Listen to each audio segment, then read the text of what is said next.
Buenas, en esta clase vamos a estudiar los delitos previstos en la Ley contra la Corrupción. Estos delitos son los llamados delitos contra la cosa pública, también se les llama o se les denomina delitos contra el patrimonio público y asimismo podrían llamarse o denominárseles delitos contra la administración pública. El legislador venezolano, ha utilizado distintas terminologías para referirse a estos delitos. En el Código Penal lo llamó delitos contra la cosa pública.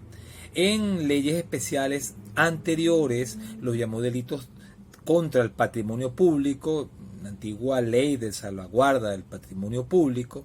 Y en la actualidad, en la ley contra la corrupción, se habla también de patrimonio público como bien jurídico tutelado, aunque también puede entenderse que el bien jurídico, entendido de una manera más amplia, sería la administración pública. Precisamente en cuanto al bien jurídico tutelado, es importante destacar que hay dos maneras de estudiarlo, dos maneras de concebirlo.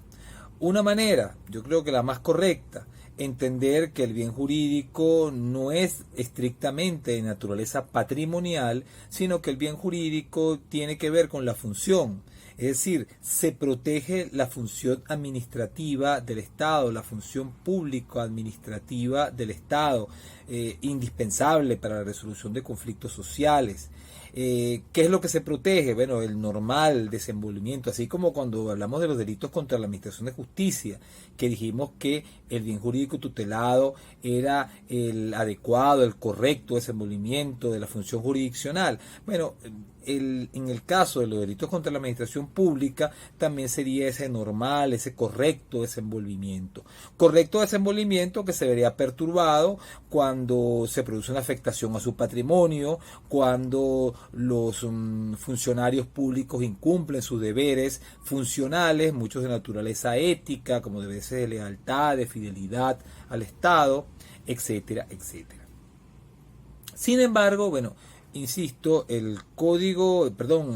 la ley contra la corrupción considera que el bien jurídico tutelado sería el patrimonio público. Ahora, este patrimonio público no creo deba entenderse única y exclusivamente como patrimonio económico, sino también como patrimonio moral, como patrimonio ético, para de una manera equipararlo al concepto que he dado de administración pública como bien jurídico tutelado.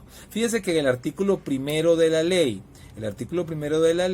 hace de alguna manera esta distinción. Dice que por un lado esta ley tiene por objeto el establecimiento de normas que guíen, que garanticen el manejo adecuado y transparente de los recursos públicos, salvaguardar el patrimonio público, el establecimiento de normas, de imperativos basados en ciertos principios como honestidad, transparencia, participación, legalidad, etcétera. Pero también dice que la ley tiene como propósito la tipificación de los delitos contra el patrimonio público. Entonces, claro, allí hace una referencia específica al patrimonio. Ahora, este patrimonio, la forma de entenderlo no es solamente como patrimonio económico, aunque muchos de estos delitos afectan el patrimonio económico del Estado, sino, como dije también, debe entenderse como patrimonio en un sentido más amplio, abarcando por lo tanto lo que se espera desde el punto de vista ético, desde el punto de vista moral de los funcionarios en cuanto al cumplimiento de sus funciones, que cumplan con sus deberes funcionales, y muchos deberes de sus funcionales tienen un fundamento ético, un fundamento moral indispensable, sobre todo la fidelidad, la lealtad al Estado. Conclusión: el bien jurídico tutelado es el sano, el correcto desenvolvimiento de la función administrativa del Estado, y esa función sana, desenvuelta, sin perturbaciones, requiere que los funcionarios cumplan con sus deberes éticos, morales, jurídicos, y entre ellos el de respetar las arcas públicas, el patrimonio económico del Estado, que se encuentra generalmente bajo su control, bajo su posesión, bajo su poder.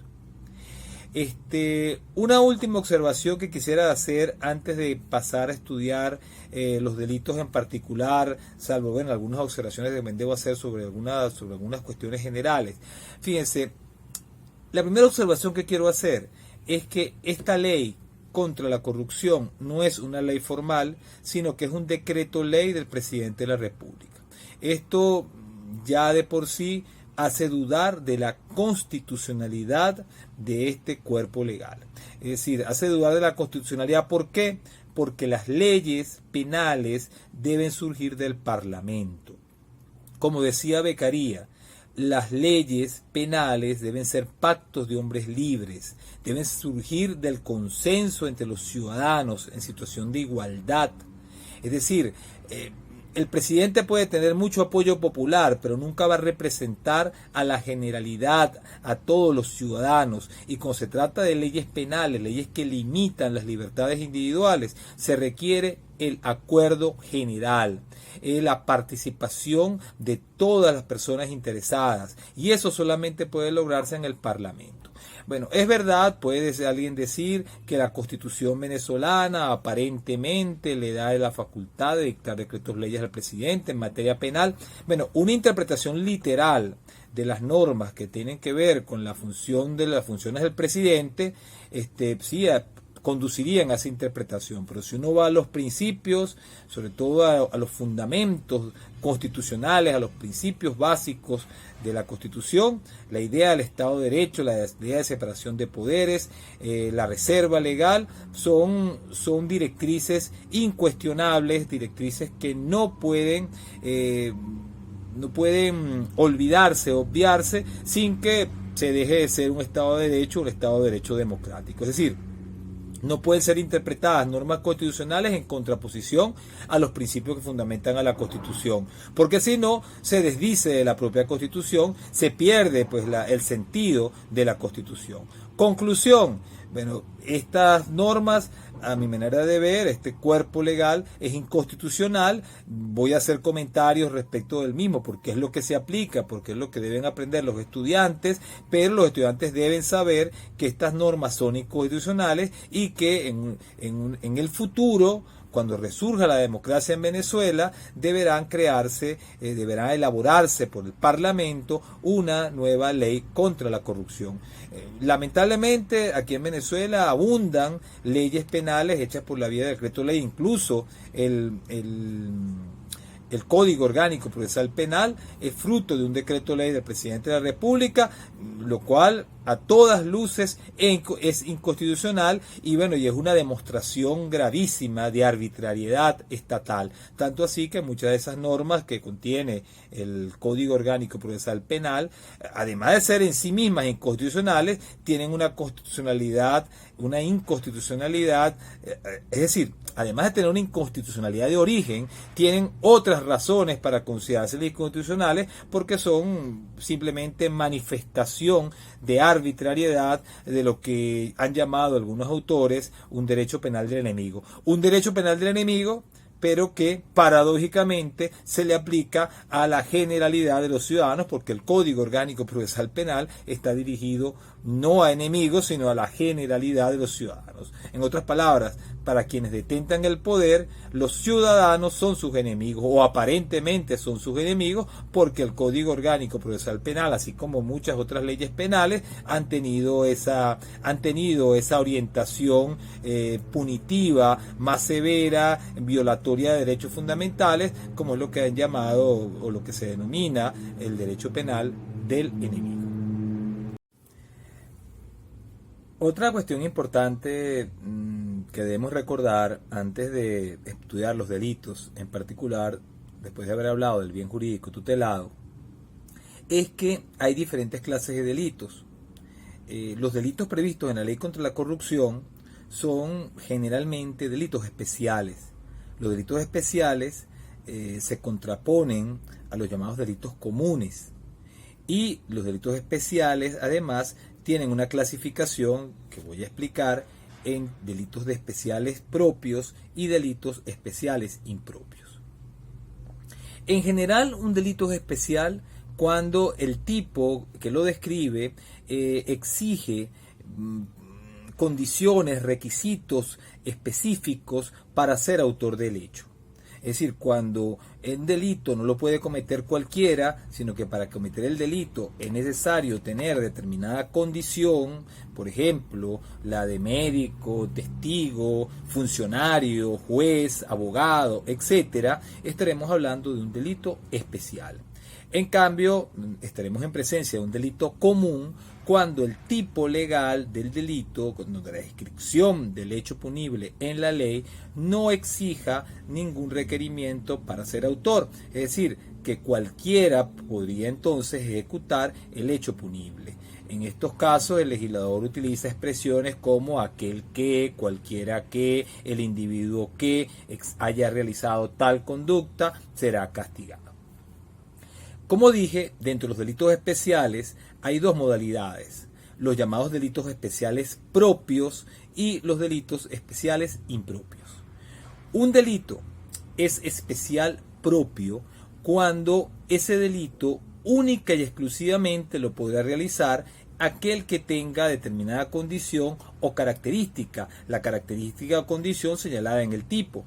Por lo tanto, si ese delito, si ese hecho lo realiza una otra persona, un extraños, una persona extraña, un extraños, no un intraños, entonces esa conducta no tendrá carácter punible, esa conducta no será castigada.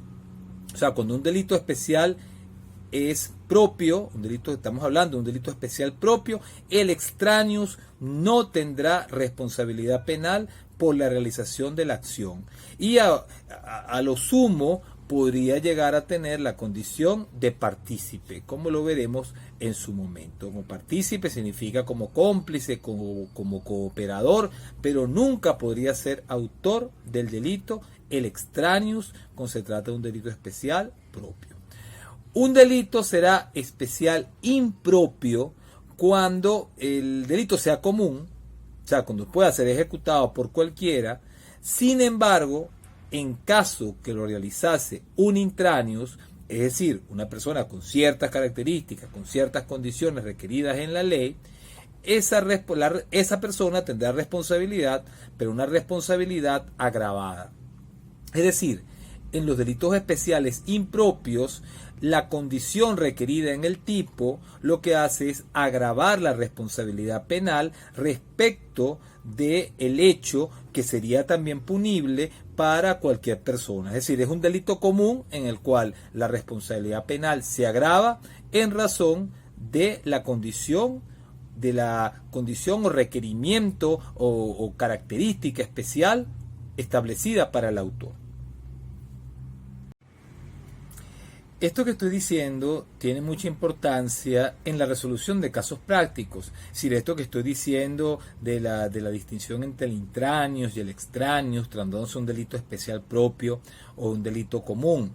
Fíjense, por ejemplo, si un delito especial es cometido por una persona que no tiene la condición típica, un delito especial propio es realizado por una persona que no tiene, repito, la condición especial señalada en el tipo, esa persona tendrá responsabilidad a lo sumo, por ser partícipe o por ser cooperador, en general, cómplice, cooperador de dicho hecho, siempre y cuando haya participado en el delito un intraños. En otras palabras, si el delito es un delito especial propio y nadie lo realizó conmigo, pues yo no tendría ningún tipo de responsabilidad porque la participación es accesoria de la autoría de alguien. Si no hay autor, no puede haber participación. Ahora, si yo realizo la acción típica de un delito especial propio,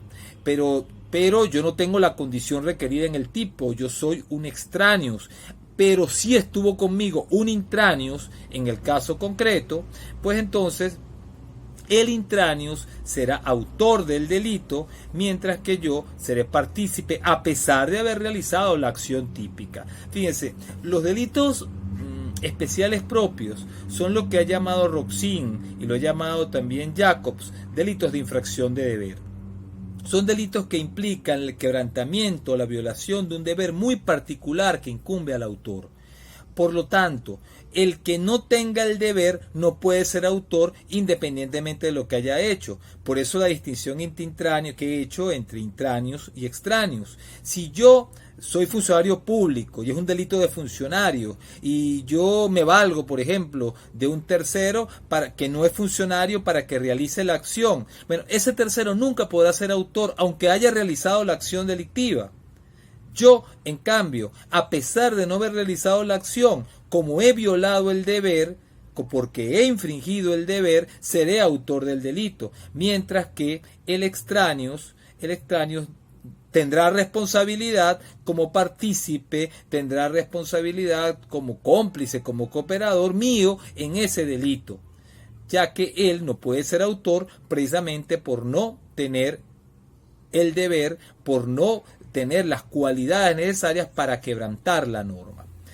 Podríamos decir que entonces que la regla general es que para ser autor de un delito, cuando se trata de un delito común, es tener el dominio del hecho. El que tenga el dominio del hecho es autor. Sin embargo, cuando se trata de un delito de infracción de deber, como ocurre con los delitos especiales propios, pues entonces allí el dominio del hecho no va a ser lo que caracterice la autoría, sino que lo que caracterizará la autoría será el tener el deber. Por lo tanto, el que tenga el deber, aunque no tenga el dominio fáctico del hecho, aunque no haya realizado la acción típica, sea cual haya sido el aporte, por mínimo que haya sido su aporte en la realización del hecho, él será autor. En cambio, el extraneos, el que no tenga el requerimiento típico, aunque realice la acción típica, aunque realice, podemos decir, el comportamiento más grave o la forma de intervención más grave en la ejecución del hecho, él nunca podrá ser autor, sino que será partícipe del delito. Alguien me pregunta o podría preguntarme, bueno, pero si hubiese un delito común que subyazca al delito especial propio, por ejemplo, como vamos a ver más adelante, el delito de peculado tiene cierta similitud con el delito de apropiación indebida y con el delito de hurto. Eso lo vamos a ver después. Podría decirse que si yo, por ejemplo, soy funcionario y me valgo de un no funcionario para que el no funcionario, el extraneos, tome el objeto y yo simplemente lo dirijo. Yo sería como funcionario autor del delito de peculado y el no funcionario cometería hurto o apropiación indebida. Miren, la respuesta en estos casos ha de ser negativa. Es decir, el extraneos no actúa con dolo de hurtar, no actúa con dolo de apropiación indebida, sino que él sabe que el otro, que la persona con la que está participando es funcionario y él sabe, o sea, él tiene el dolo, tiene el conocimiento de que está quebrantando normas que tutelan la protección o que protegen la administración pública, el patrimonio público. Es decir, no se trata del simple hurto o la apropiación indebida de la propiedad de cualquiera, sino de la propiedad del Estado. Siendo de esa manera, o sea, desde el punto de vista subjetivo, en casos como este, no habría el dolo del delito subyacente, sino que lo que estaríamos en presencia es de una participación criminal en el hecho cometido o en el hecho del cual es autor el intráneos, que sería el delito especial propio, en el caso planteado, el delito de peculado. El delito de peculado tiene varias modalidades. Podríamos decir que en general son tres. En primer lugar, el del peculado doloso. En segundo lugar, el peculado imprudente o culposo. Y en tercer lugar, el llamado peculado de uso. Sin embargo, podríamos decir que el peculado doloso admitiría una segunda y hasta una tercera clasificación. Podríamos decir que el peculado doloso podría distinguirse entre el peculado doloso propio y el peculado doloso impropio, y a su vez entre el peculado por distracción y el peculado por apropiación. Si asumimos estas clasificaciones, podríamos decir entonces que las modalidades o formas del peculado serían por lo tanto peculado doloso propio, peculado doloso impropio, peculado por distracción, peculado por apropiación, peculado de uso y el llamado o denominado peculado imprudente o culposo. ¿En qué consiste el llamado delito de peculado? Bueno, el peculado consiste en que un funcionario público se apropie o distraiga un bien perteneciente al Estado que tiene a su cargo o que se encuentra a su disposición en razón de las funciones, en razón del cargo que desempeña. De esta manera, bueno, fíjense, en esta definición podemos encontrar ya algunas pues de las formas de peculado que he mencionado. Fíjense, apropiarse o distraer, peculado por apropiación o peculado por distracción. Cuando el objeto lo tiene el funcionario en razón de su cargo, entonces el peculado será propio, y cuando el objeto no lo tenga bajo su poder el funcionario, pero lo tenga bajo su disponibilidad por las facilidades que tiene como funcionario público, entonces hablaremos de un peculado impropio. Como esta figura tiene que ser realizada con conciencia, con voluntad, con el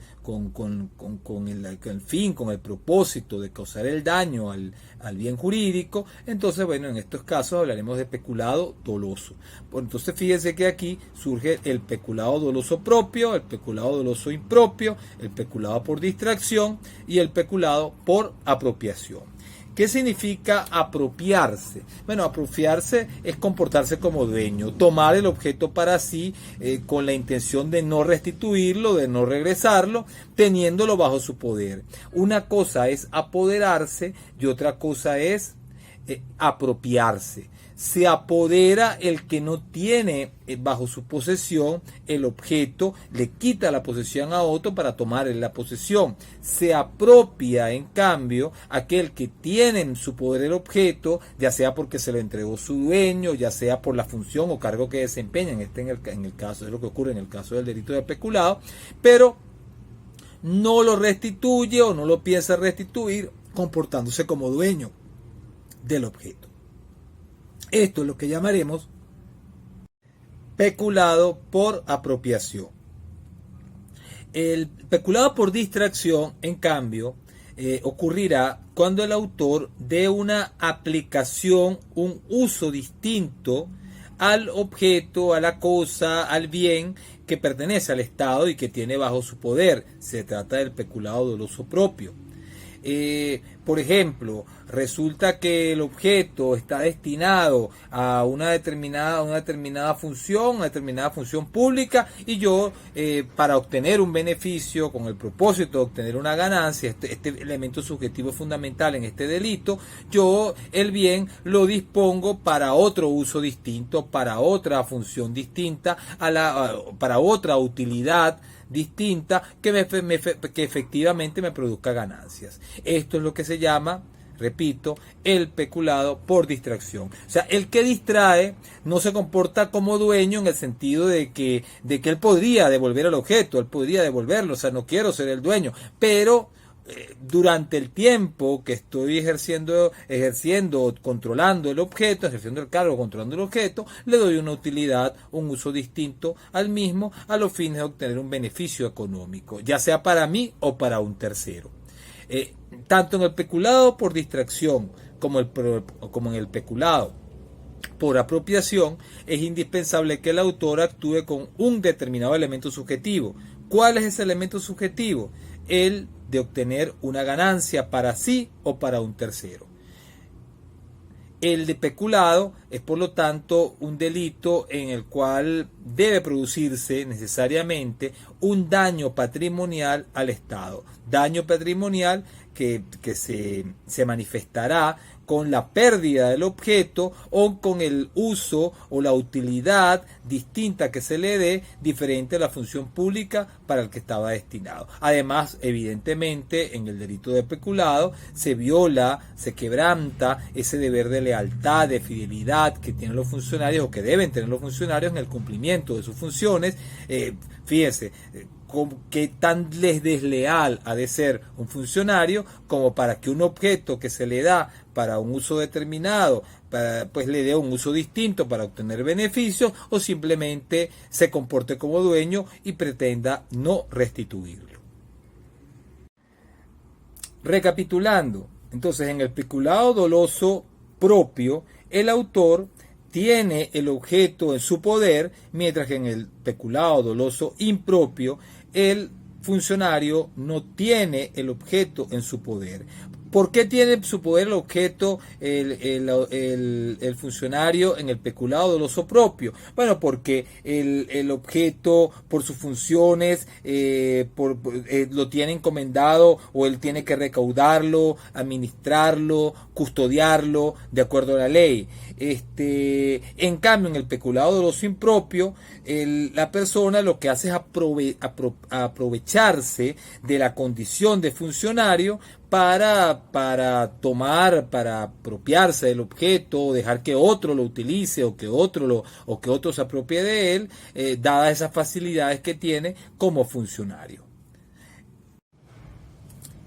En lo que respecta al delito de peculado culposo, se trata de casos en los cuales el autor da ocasión a que un tercero se apropie, distraiga los bienes del patrimonio público, y ese dar ocasión haya sido por razón de imprudencia, negligencia, impericia, inobservancia de reglamentos, órdenes o instrucciones.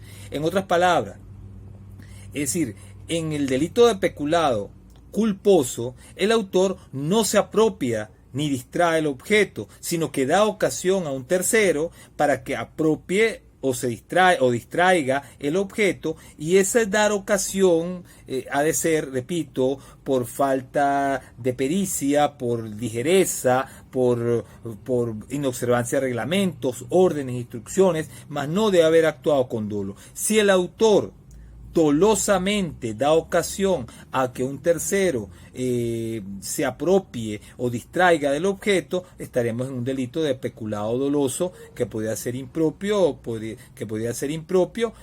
si el objeto no se encontraba bajo la custodia del autor, o inclusive podría ser propio dependiendo si estaría bajo su custodia. Por último, tenemos el llamado peculado de uso. El peculado de uso se encuentra tipificado en el artículo 54 de la ley. ¿En qué consiste este delito? Bueno, simplemente en que el autor bienes del patrimonio que tenga bajo su custodia, bajo su administración, etcétera, etcétera, le dé un uso distinto al señalado en la ley, independientemente de que no haya sido para obtener un beneficio o ganancia, porque si fuese así, pues estaríamos en la hipótesis del peculado por distracción. Estamos hablando de casos en los cuales el autor simplemente utiliza el objeto con una finalidad distinta a la finalidad establecida en la ley. Fíjense, el artículo 4, el peculado de uso consiste en indebidamente, debe actuar indebidamente en beneficio particular o para fines contrarios a lo previsto en las leyes, reglamentos, resoluciones u órdenes de servicios, utilice o permite que otra persona utilice bienes del patrimonio público o en poder de algún organismo público o de empresas del Estado cuya administración, beneficio o custodia se le haya confiado. Es decir, aquí hay este delito colinda con el delito de peculado por distracción. Sin embargo, aquí la distracción es única y exclusivamente en cuanto al uso del objeto. Y el autor ha de actuar en beneficio propio o en beneficio de un tercero. En este caso, por ejemplo, vamos a poner un ejemplo. Yo soy funcionario, tengo una fotocopiadora y resulta que esa fotocopiadora, en lugar de utilizarla para sacar las fotocopias que tenga que ver con mi cargo, la utilizo para sacar fotocopias que son específicamente para un familiar mío que las necesita hacer un trabajo. Pues en ese caso estaremos hablando, si hay un beneficio para un tercero, estamos hablando de un peculado de uso. No habría un peculado por distracción, porque no habría propiamente una ganancia de mi parte, una ganancia económica, un beneficio económico de mi parte por la distracción del bien. En cambio, si yo la fotocopiadora la pusiera a sacar fotocopias comercialmente para obtener beneficio, es decir, la fotocopiadora la utilizo para sacar fotocopias a la gente en la calle y de esa manera yo obtener ganancias, allí estaríamos hablando no de un peculado de uso, sino un peculado por distracción.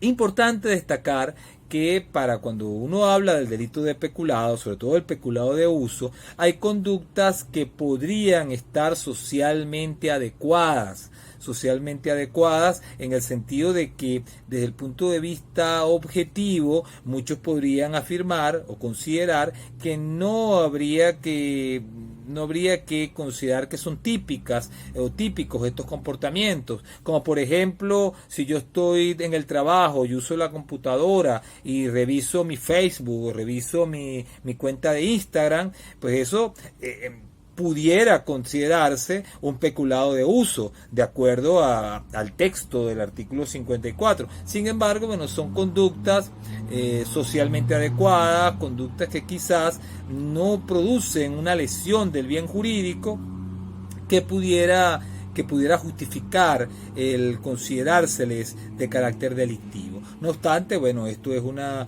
observación que hago.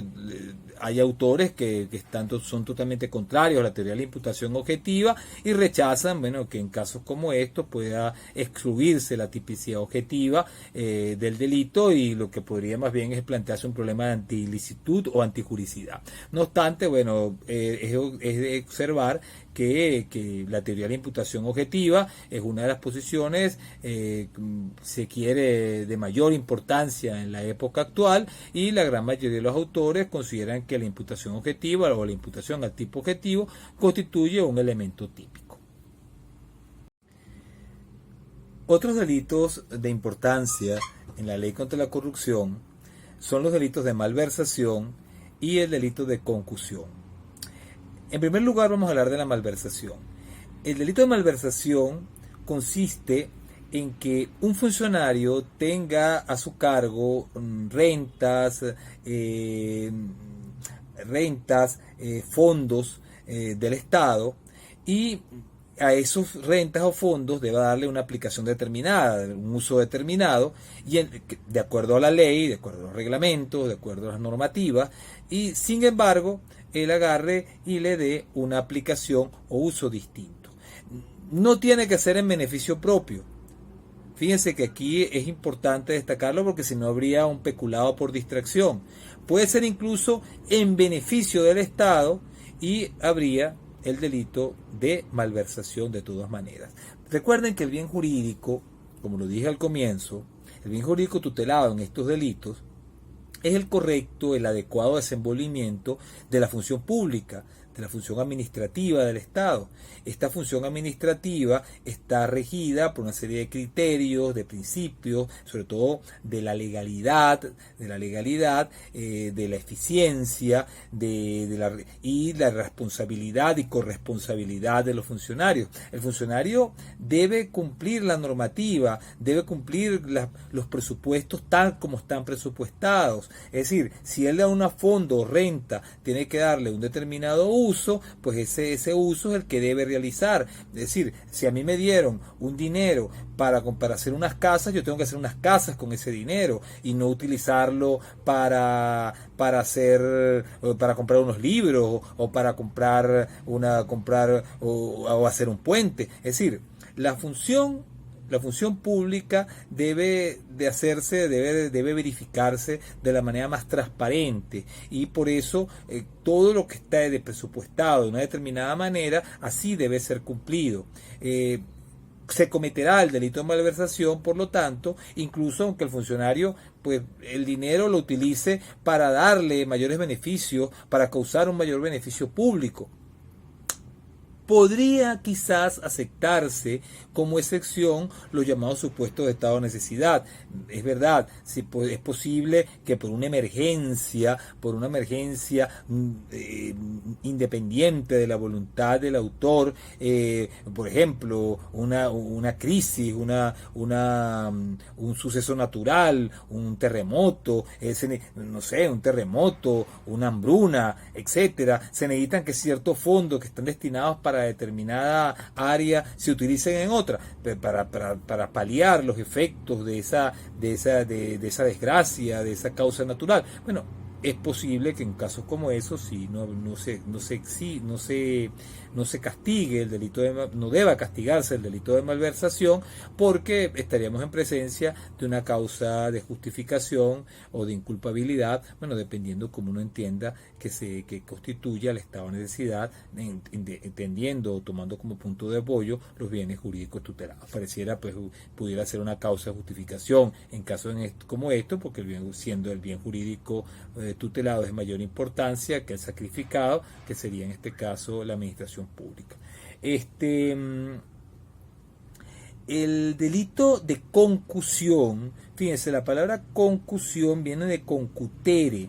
Concutere era algo así como hacer caer los frutos del árbol. O sea, cuando usted golpea el árbol para que caigan los frutos, bueno, eso a grandes rasgos es el sentido del delito de concusión. ¿En qué consiste el delito de concusión? Bueno, un funcionario que induce o coacciona, constriñe a una persona para que le dé o prometa dinero o alguna otra ganancia a él o a tercera persona. Es decir, el funcionario que te pide dinero o que te exige dinero con cierta dosis de amenaza, de violencia, o que te induce de una manera engañosa a que tú le hagas una determinada remuneración a él o a una tercera persona sin tú deber de ninguna forma esa remuneración. Es decir, habría dos tipos de concusión: una concusión extorsiva, cuando constriño a la persona, cuando el funcionario constriñe a la persona, fíjese, concutere, hacer caer los frutos, mediante el constreñimiento hace caer los frutos, o cuando la induce por vía engañosa, por vía fraudulenta, a que le haga un determinado pago, le dé alguna remuneración, etcétera, etcétera. El delito de concusión no puede confundirse con el delito de robo. O sea, es decir, la concusión no es un delito de robo. Si hay violencia física, si hay una amenaza de grave daño a la vida, a la integridad, el delito de concusión abre el camino al delito de robo. Es decir, no habría delito de concusión, sino habría delito de robo. Es decir, la concusión es un delito en este caso que se aplicaría en subsidio del robo, o sea, siempre y cuando, dependiendo la gravedad de la amenaza, y si hay violencia física, evidentemente ya no podríamos estar hablando del delito de concusión. Otro delito del cual quisiera hacer algunos comentarios es el delito de corrupción, delito que por cierto da nombre a esta ley contra la corrupción. El delito de corrupción tiene varias modalidades. Está por una parte el delito de corrupción propia y en segundo lugar el delito de corrupción impropia. Ahora, dentro de la corrupción propia y de la corrupción impropia, podemos hablar también de una corrupción activa y de una corrupción pasiva. ¿Por qué vamos a hablar de estas dos modalidades de la corrupción, activa o pasiva? Bueno, porque el delito de corrupción es un delito bilateral, es un delito del cual es víctima el Estado, el patrimonio público, la administración pública, es el bien jurídico tutelado, la víctima es el Estado como titular de dicho bien jurídico, y existe o debe verificarse en contra de ese bien jurídico un acuerdo entre distintos sujetos, es decir, entre el funcionario que tiene determinadas funciones, que tiene el deber de cumplir determinadas funciones, y un extraño u otro funcionario que lo induce, que le da, que le promete para que no ejecute esas funciones o para que cumpla funciones que no son las que le corresponden como funcionario. Esto, a grandes rasgos, es el sentido del delito de corrupción, tanto en su versión activa como en su versión pasiva. Es decir, habría corrupción activa si yo le doy o prometo a un funcionario para que haga algo que no tiene que hacer o para que cumpla con los deberes que debe cumplir. Esto lo vamos a puntualizar un poco más adelante. En cambio, habrá corrupción pasiva cuando el funcionario acepta ese dinero que yo le doy o que le prometo, esa ganancia que yo le doy o que le prometo, para que cumpla con determinado acto o deje de cumplir con determinado acto, dependiendo de la clase de corrupción de que se trate. Es un delito bilateral porque para que se consuma el delito tiene por una parte que dolosamente uno dar y prometer, y por otro lado el funcionario realizar o dejar de realizar el acto que le corresponde. Por eso que se habla de bilateralidad. Si no hay esta bilateralidad, si por ejemplo el funcionario ha tratado de inducir para que le den o que le prometan, pero no hay el acuerdo, lo que habrá es el delito de concusión que mencioné hace un momento. Y si es un particular que da o promete, pero el funcionario no acepta la oferta, no realiza el acto, no hay pues el acuerdo de voluntades, entonces habría pues un delito particular de tentativa de soborno o tentativa de corrupción que cometería el particular, el que dio o prometió el dinero.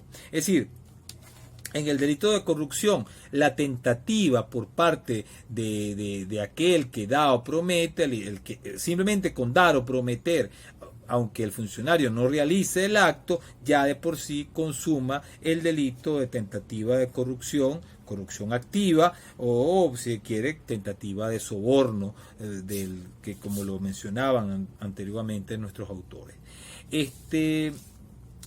En cuanto a la distinción entre corrupción propia y corrupción impropia, ¿en qué consiste estas formas de corrupción? Teniendo en cuenta que la corrupción es un delito bilateral, teniendo en cuenta que tiene un aspecto activo y un aspecto pasivo, ¿en qué consiste la corrupción propia y qué es la diferencia de la corrupción impropia? Bueno, en la corrupción propia se le da, o sea, el dinero o la ganancia, etcétera, que se le da o promete al funcionario es para que retarda, omita o realice un acto contrario a sus funciones. Es decir, que para que el funcionario de alguna manera abuse de su función, actúe de manera contraria a derecho, o sea, retarde, omita o realice un acto contrario a la función que tiene como funcionario. Esto es lo que ocurre en la llamada corrupción propia.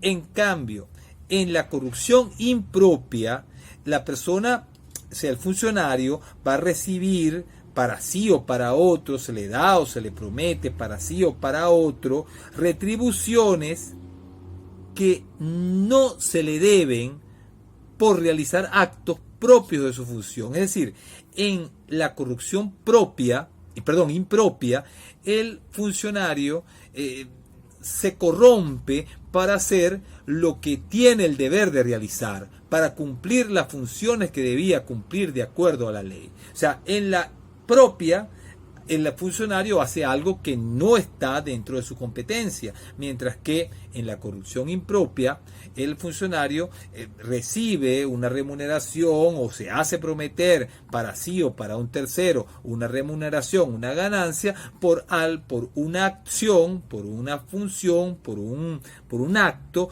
que está dentro de su marco de funciones, dentro de su competencia. Entonces, recapitulando, en la corrupción propia, al funcionario se le da o promete dinero, hay un acuerdo bilateral, corrupción activa, corrupción pasiva, por retardar, omitir o realizar un acto contrario a sus funciones, mientras que en la corrupción impropia el acto es propio de la función del funcionario, son retribuciones que no se le deben. Desde el punto de vista activo siempre habrá un dar o prometer para el funcionario o para un tercero, ya sea por retardar, omitir o hacer el acto contrario a la función, que sería la corrupción propia, o por un acto propio de las funciones, que es lo que ocurre en la corrupción impropia. El delito de corrupción tiene además unas agravantes que son importantes destacarlas. Por ejemplo, si la corrupción es para conferir empleos públicos, títulos, honores, subsidios, etcétera, etcétera, pues entonces allí se agrava la responsabilidad. Igualmente se agrava la responsabilidad cuando la corrupción tiene como objeto favorecer o dañar a las partes en un procedimiento administrativo o en un procedimiento penal. Ya les mencioné la tentativa de corrupción activa o tentativa de soborno, es cuando hay corrupción activa pero no hay acuerdo. Recuerden que el delito es bilateral, entonces en ese caso se castiga solamente a aquel que da o promete al funcionario, aunque el funcionario no haya realizado el acto. Y por último hay una atenuante en este delito de corrupción que es importante destacarla, que es que si un familiar, un allegado, trata de corromper en una causa criminal o corrompe en una causa criminal para favorecer a su familiar detenido en un proceso penal, o sea, en una causa criminal, pues entonces allí se podría atenuar la responsabilidad del delito de corrupción, sea propia o corrupción impropia. Bueno, vamos a terminar estos delitos, los delitos previstos en la ley contra la corrupción, hablando del delito de abuso genérico de funciones, del delito de exacciones ilegales, del enriquecimiento ilícito y del delito de suposición de valimiento con funcionario público. ¿En qué consisten estos delitos? Vamos a ver, en términos generales. Fíjense, en primer lugar, el abuso genérico de funciones es que un funcionario público haya realizado un acto arbitrario en contra de un tercero y ese acto en sí mismo constituya un abuso de función. Me explico un poco mejor. Todos los delitos previstos en la ley contra la corrupción, o casi todos los delitos previstos en la ley contra la corrupción, implican un abuso de funciones. ¿Qué significa un abuso de funciones?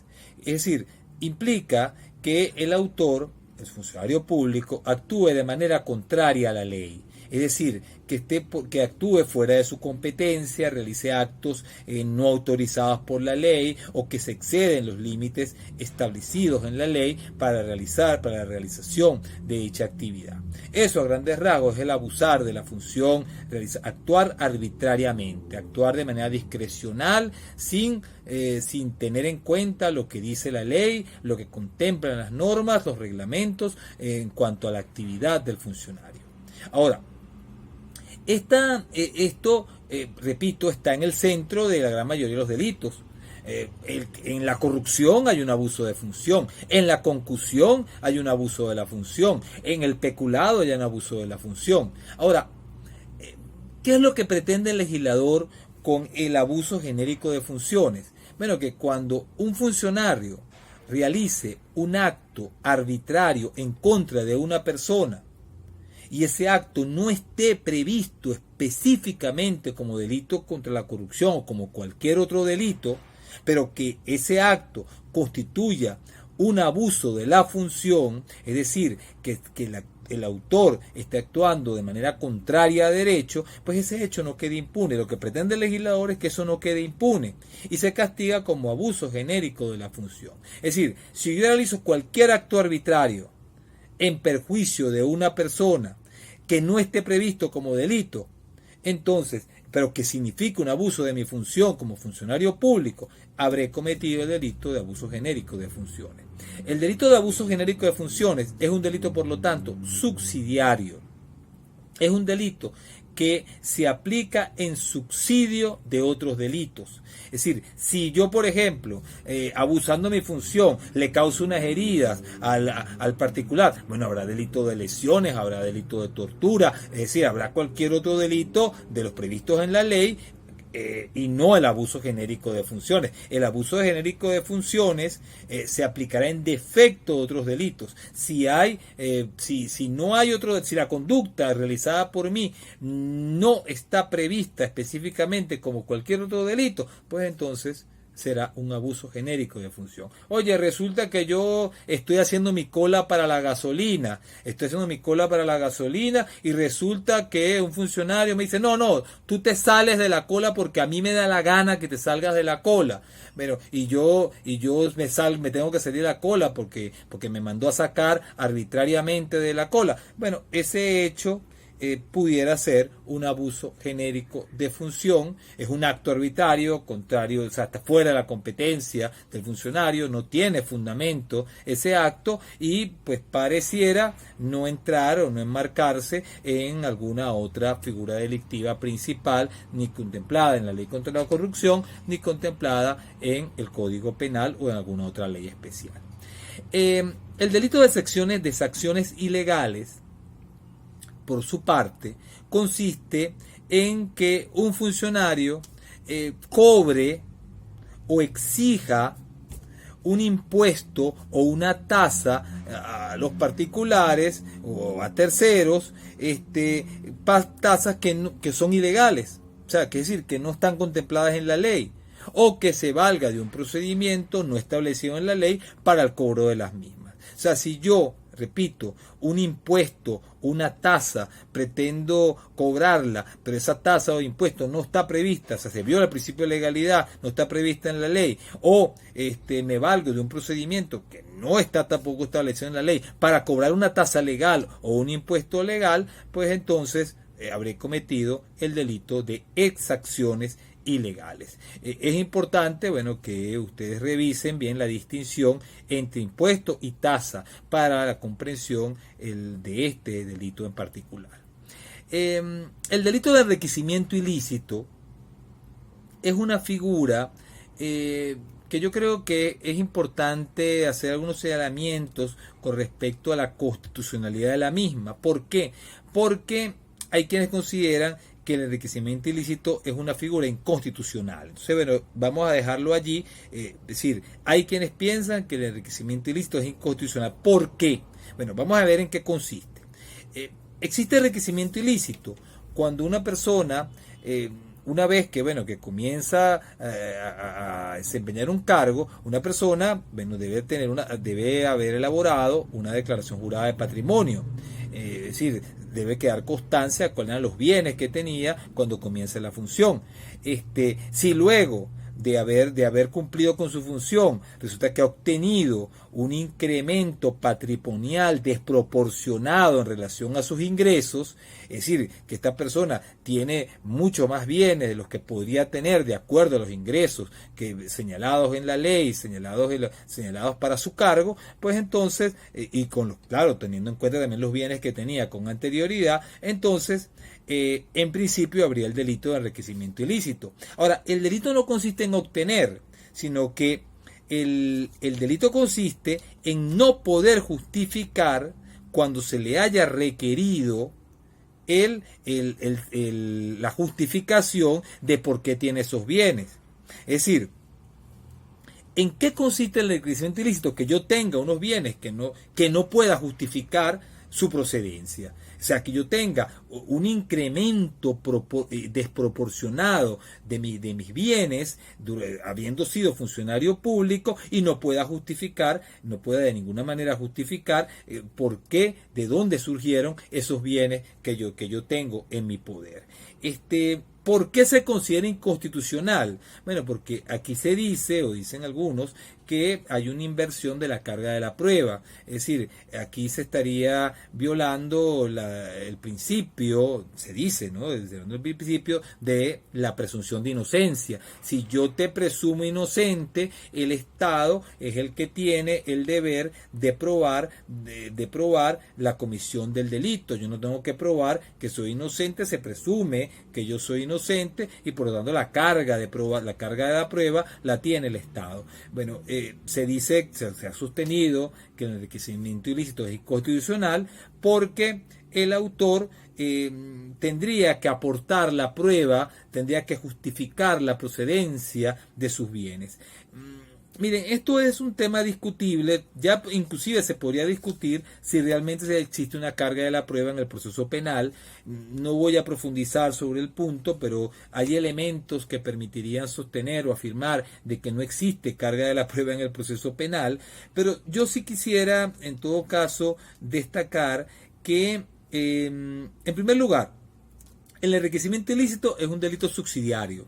Si hay otros delitos, se castigará por otros delitos independientemente del patrimonio exacerbado que pudiera tener la persona. Y otra particularidad, mire, el delito no consiste, o sea, la acción no es obtener un incremento patrimonial desproporcionado, sino la acción es no poder justificar, o sea, la acción delictiva es no poder justificar cuando se te señale. Allí es donde tú cometes el delito y eso realmente no es una violación o no pudiera no verse como una violación a la carga de la prueba que tendría el Estado, o sea, porque bueno, ¿qué es lo que tendría que probar el Estado? Que usted no lo pudo justificar, pero es que usted tenía el deber de justificar como funcionario. Entonces, pareciera que si uno entiende que la acción delictiva es no poder justificar o no justificar cuando se me requiere que justifique,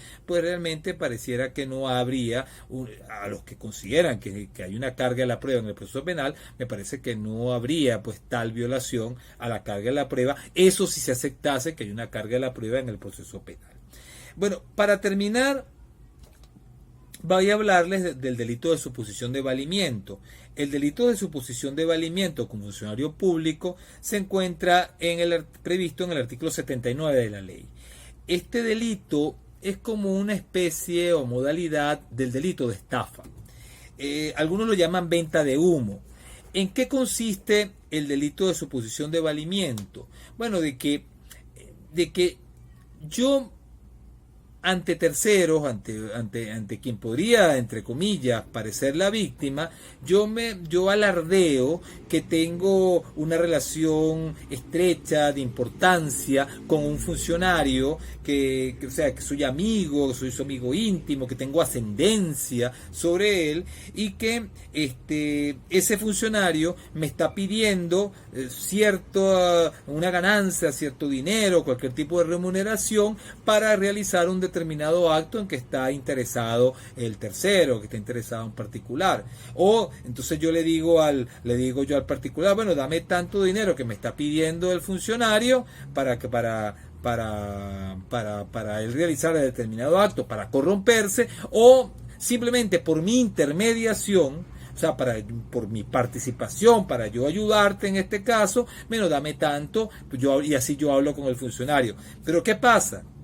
Que no existe realmente esa influencia, por eso es como una forma de estafa, es decir, por eso se llama venta de humo. El funcionario a lo mejor yo ni siquiera lo conozco, no sé ni siquiera quién es, sino yo digo, no, yo conozco al ministro tal, dame tanto y yo te arreglo rápidamente ese permiso, pero resulta que al final de cuentas yo ni conozco al funcionario ni nada por el estilo, y la persona me da el dinero, me da la remuneración, y yo obtengo una ganancia sin necesidad, sin que de ninguna manera yo pueda cumplir con aquello que he acordado con la víctima o con quien aparentemente es una víctima, porque no es víctima es realmente el Estado. En el delito de suposición de valimiento, entonces, ¿qué es lo que se protege? El buen nombre. de la administración pública. Fíjense que no hay un daño patrimonial al Estado, sino que lo que se afecta realmente es el buen nombre del Estado, es decir, de los funcionarios, que yo diga, no, es que el funcionario, o sea, que el funcionario me está pidiendo tanto. Entonces, de alguna manera, cuando yo alardeo de valimiento, digo que tengo una relación con él y que me está pidiendo tanto, pues de alguna manera ya yo estoy poniendo en entredicho el buen nombre del Estado, el nombre de las funciones públicas. El delito de suposición de valimiento, y aquí quisiera hacer también una última observación, está muy relacionado con el delito de tráfico de influencias. ¿Qué ocurre o cuál es la diferencia con el delito de tráfico de influencias? Que en el tráfico de influencias yo sí realmente tengo una relación con el funcionario y yo le digo, no, mira, yo le digo al particular, dame tanto que yo hablo con fulanito de tal, que es el ministro tal, y él te consigue el permiso. Bueno, es decir, si yo efectivamente hablo con el funcionario, yo tengo, claro, te pido una remuneración, o le pido una remuneración al tercero, una ganancia, obtener una ganancia por lograr que el funcionario le dé el permiso, etcétera. O sea, hago valer la influencia que tengo realmente con el funcionario, allí estaríamos en presencia del delito de tráfico de influencias. O sea, en la suposición de valimiento no hay la influencia en realidad. O sea, yo engaño al tercero para que me dé una remuneración, me dé una ganancia, mientras que en el tráfico de influencias sí existe realmente la relación y yo obtengo un beneficio, una ganancia, por hacer valer esa relación de importancia, de amistad, de ascendencia que quizás tenga con relación al funcionario público de que se trate. En todo caso, el bien jurídico tutelado, como he dicho, es el buen nombre, el desenvolvimiento también de la administración pública, pero aquí el buen nombre sobre todo de la administración pública. Además que en el delito de suposición de valimiento, si el funcionario realiza el acto, podríamos también estar allí en presencia de un delito de corrupción por parte de él.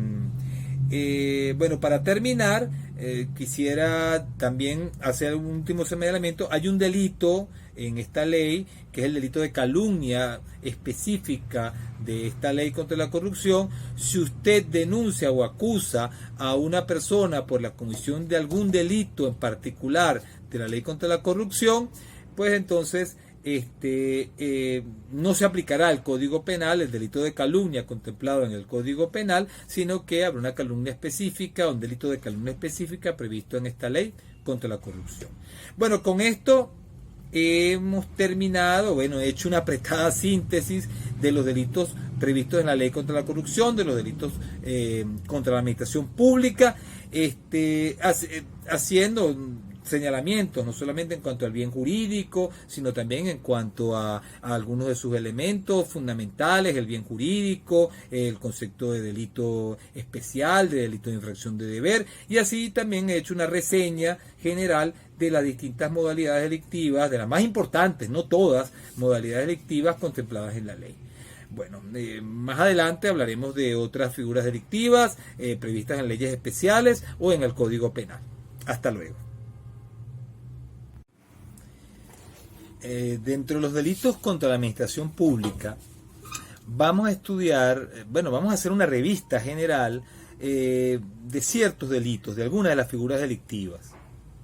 Dentro de esas figuras, vamos a hablar del peculado, vamos a hablar también de la malversación, del delito de concusión, del delito de corrupción, y allí distinguiremos la corrupción propia de la corrupción impropia.